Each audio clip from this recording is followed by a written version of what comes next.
என்ன நடக்க போகுதுன்னு தெரில. பெரிய கூத்தாக இருக்க போகுது மே 4. அதுக்கப்புறம் ஒரு வாரம் 10 நாள் வந்து ஹாஸ்பிட்டல்ஸ் எல்லாமே ஒரு பதட்ட நிலையில தான் இருக்கும். ஏன்னா யார் என்னென்ன பண்ணிட்டு எங்கே வர போகிறாங்கன்னு தெரியாது.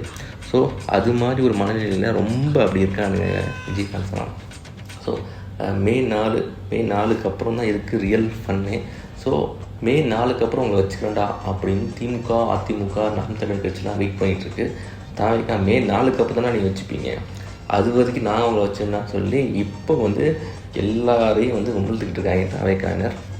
சோஷியல் மீடியாவில் பார்த்தீங்கன்னா எல்லாரையும் வந்து கலாய்க்கிறது, போஸ்ட் போடுறது, டிஎம்கே உம்பளுக்கிறது, எல்லாரையும் உம்பளுக்கிறது, யாரெல்லாம் வந்து டிவிக்கு அகெயின்ஸ்டாக பேசினாங்களோ அவங்களாம் பிடிச்சி உம்பளுத்துட்டு இருக்குது.